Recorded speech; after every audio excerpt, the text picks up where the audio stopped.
Hello दोस्तों, my history notes में आपका स्वागत है। और अगर आप मेरे पेज पे नए हैं तो मेरे चैनल को सब्सक्राइब ज़रूर कर दें ताकि आने वाली वीडियो के अपडेट्स आपको मिलती रहे। तो दोस्तों, आज का जो हमारा टॉपिक है वह है इंशा साहित्य। तो सबसे पहले मैं आपको ये बता दूं कि इसमें होता क्या है। तो दोस्तों, मध्यकाल में यानी कि दिल्ली सल्तनत के टाइम पीरियड में और मुग़ल काल में जो भी पत्र लिखे जाते थे या राजा द्वारा जो आदेश दिए जाते थे, जो फरमान जारी किए जाते थे, उन सब का जो संग्रह होता था, यानी कि इन सभी दस्तावेज़ों को संभाल के रखा जाता था। इन्हीं दस्तावेज़ों को इंसा साहित्य कहा गया है। तो चलिए दोस्तों, शुरू करते हैं। इंशा एक अरबी शब्द है जिसका अर्थ रचना अथवा निर्माण है। समय बीतने के साथ इंशा का तात्पर्य गद्य लेखन, पत्र, दस्तावेज एवं राजकीय कागजात की रचना से लगाया जाने लगा।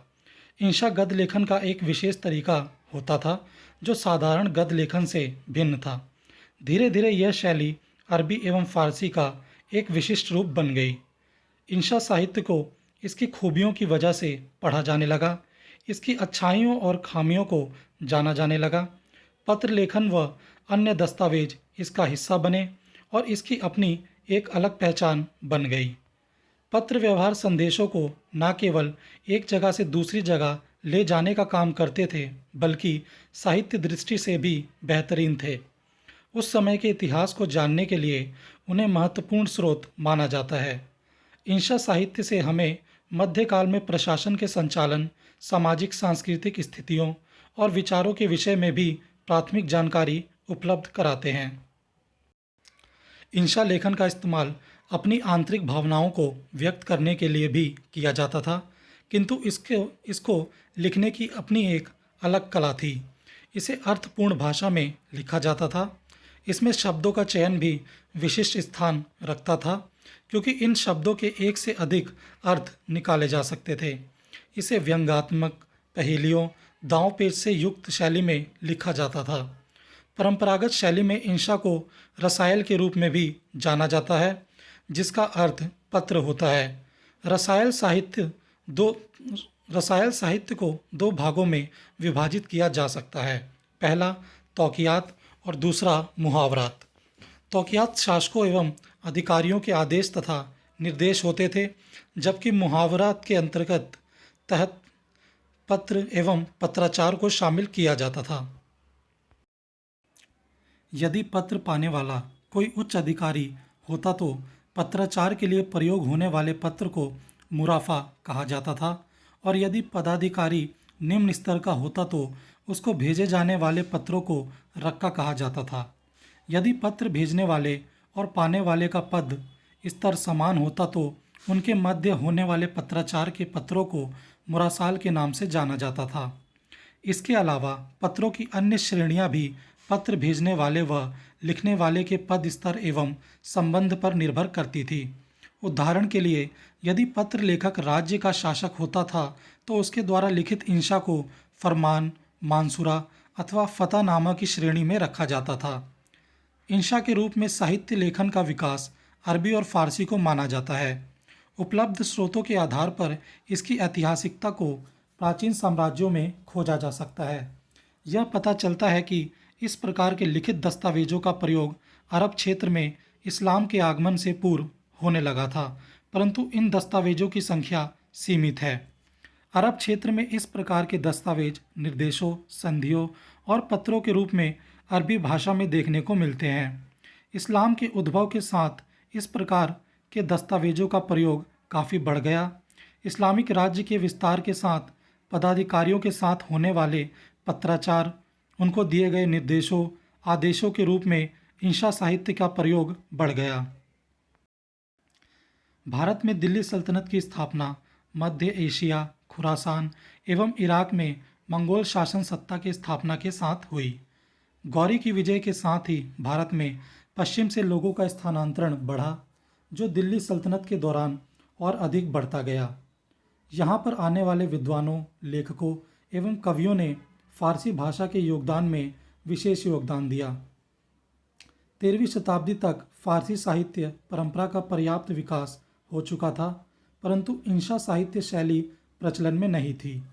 दिल्ली सल्तनत के काल में जो भी इंशा साहित्य का संग्रह हुआ उसमें से मात्र 3 ही सुरक्षित रह पाए, जिसमें से 2 उत्तर भारत में एवं एक दक्षिण भारत का है। इनमें अमीर खुसरो की एजाज ए खुशरवी, आइन उल मुल्क की इंशाए महरू दिल्ली सल्तनत के उत्तर भारत में संग्रहित हुए। वहीं दूसरी ओर बहमनी साम्राज्य के प्रसिद्ध वजीर ख्वाजा जहां महमूद ने रियाज उल इंशा के नाम से एक इंशा साहित्य की रचना की थी। इनमें से एजाज ए खुशरवी एवं रियाज उल इंशा की रचना फारसी गद्य रचना के तौर पर हुई, परंतु इंशाए महरू सामान्य फारसी शैली में लिखी गई। यदि तुलना के संदर्भ में देखें तो अमीर खुसरो की एजाज ए खुशरवी एवं एक उच्च कोटि की इंशा लेखन है। इसका संकलन 1292 ईसा के आसपास किया गया था। अमीर खुसरो स्वयं स्वीकार करते हैं कि उन्होंने अपनी कल्पना का उपयोग तथ्यात्मक पत्रों के लेखन में किया था। उनके कुछ पत्र समकालीन इतिहास पर पर्याप्त प्रकाश डालते हैं।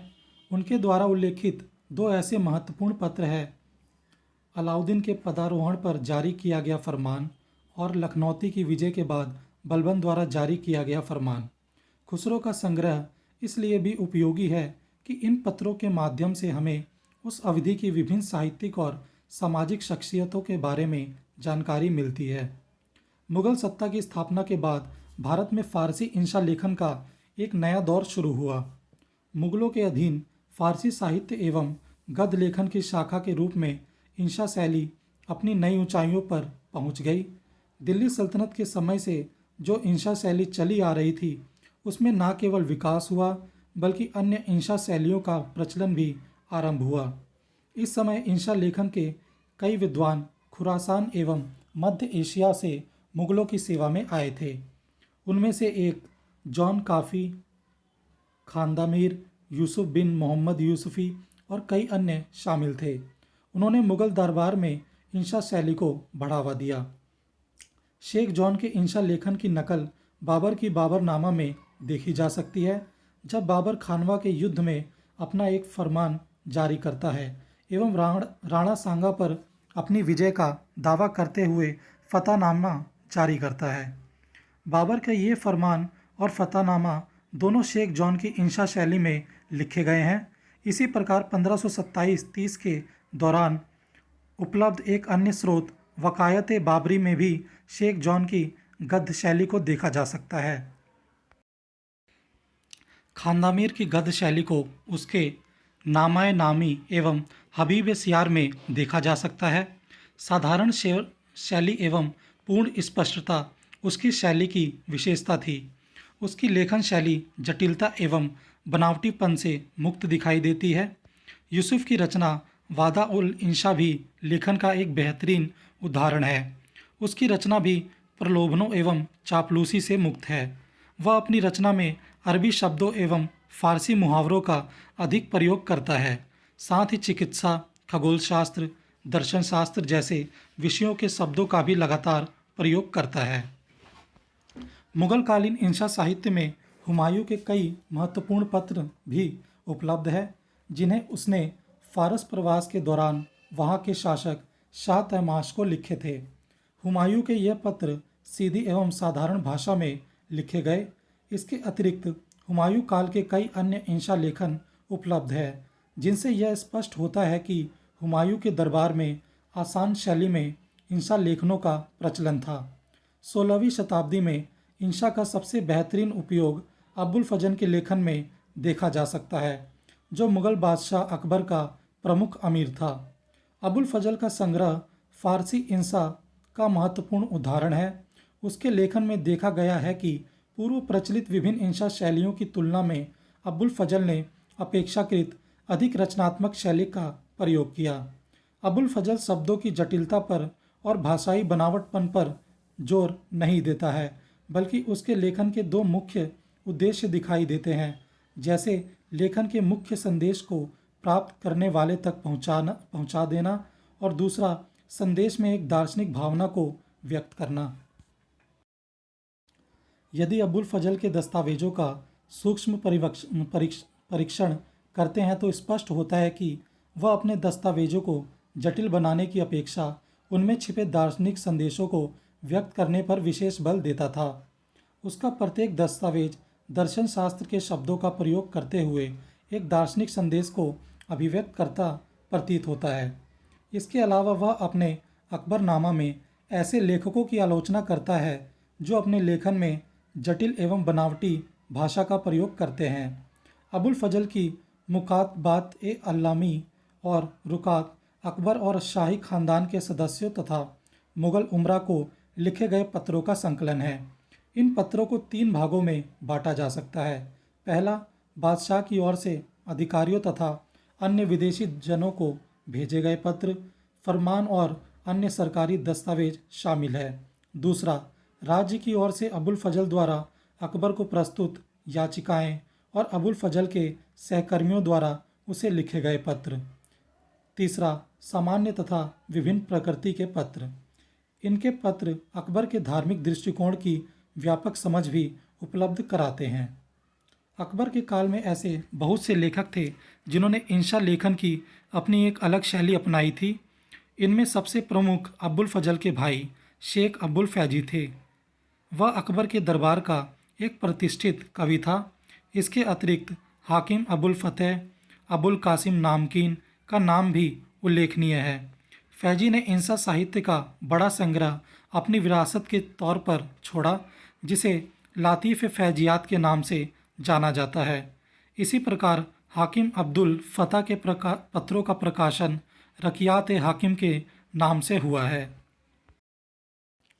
फैजी की लेखन के तौर पर महत्वता को अबुल फजल के कथन के आधार पर समझा जा सकता है, जिसमें अबुल फजल लिखता है कि फैजी की मृत्यु के बाद यहाँ पर कोई एक भी ऐसा व्यक्ति नहीं है जो इंसा लेखन में सलाह दे और उसके लेखन में सुधार करे। फैजी अकबर को जिल्लल्लाह, ईश्वर की छाया कहता था। वह लुधियाना के फौजदार के अत्याचारों का उल्लेख भी करता है तथा सरहिंद, थानेसर तथा पानीपत के फौजदारों की तारीफ करता है। वह दिल्ली के आसपास की डकैतियों में गुजरों के शामिल होने का उल्लेख भी करता है। इस प्रकार फैजी का इंशा संग्रह तत्कालीन राज्य व्यवस्था, समाज और संस्कृति को समझने के लिए जानकारी का एक मूल्यवान स्रोत है। इसी प्रकार अब्बुल कासिम की इंशा शैली भी उल्लेखनीय है। उसकी शैली को उसकी रचना मुंशात नामकीन के आधार पर समझा जा सकता है। इनकी रचना को अकबर के काल की इंशा संग्रहों में एक सबसे बड़ा संग्रह माना जाता है। इसमें दस्तावेजों को बड़ी रोचक एवं क्रमबद्ध ढंग से व्यवस्थित किया गया है, जिसमें अकबरकालीन राजनीतिक, प्रशासनिक, संस्थागत व्यवस्था एवं संस्कृति की जानकारी प्राप्त होती है। इनकी रचना में अकबर के काल के 44 वर्षों का इंसा संग्रह है, जिसे 1603 में अकबर को समर्पित किया गया था। मुंशात आज की तारीख में उपलब्ध सबसे लंबे इंशा संग्रहों में से एक है। इसका अंतिम भाग वाला हिस्सा सर्वाधिक ऐतिहासिक महत्व का है। यह इसलिए भी महत्वपूर्ण है कि इसमें अकबर के प्रारंभिक काल से संबंधित ऐसी कई सूचनाएं तथा पत्र शामिल है जो अन्य किसी स्रोत में उपलब्ध नहीं है। मुंशात में निकाहनामा से संबंधित दस्तावेज विवाह की सामाजिक संस्था पर व्यापक प्रकाश डालते हैं। इन सब के अलावा प्रशासनिक व्यवस्था, सैन्य व्यवस्था एवं विभिन्न प्रांतों के अधिकारियों के मध्य होने वाले पत्राचारों के दस्तावेजों को दीवान रिसालत के तौर पर संग्रहित किया गया। इसमें शाह तहमास के अकबर को पत्र, उसकी माता हामिदा बानो बेगम को लिखे गए पत्र, अब्दुल्ला उचबेक के अकबर को पत्र, साथ ही उच्च अधिकारियों के नियुक्ति पत्र भी शामिल है। इंशा में कुल 134 दस्तावेज है, जिसमें मुख्य रूप से निष्ठा की शपथ, याचिकाएं, व्यक्तिगत पत्र और उद्घोषणाएं शामिल है। यह इस अवधि की सामाजिक, सांस्कृतिक, राजनीतिक और प्रशासनिक इतिहास पर रोशनी डालती है। इंशा धार्मिक अनुदानों के उद्देश्य पर भी दिलचस्प जानकारी प्रदान करते हैं। विद्वान इस ऐतिहासिक इंशा धरोहर के महत्व पर अभी भी शोध कार्य कर रहे हैं। बहुत से इंशा शोध का प्रकाशन भी हो चुका है और यह मध्यकालीन इतिहास एवं फारसी साहित्य को समझने एवं जानने के प्रमुख साधन बने हुए हैं। तो दोस्तों, इसी के साथ हमारा ये टॉपिक भी समाप्त हुआ और कमेंट करके ज़रूर बताएं कि आपको कैसा लगा। तो चलिए दोस्तों, मिलते हैं नेक्स्ट टॉपिक में, और इसे देखने के लिए आपका बहुत बहुत शुक्रिया।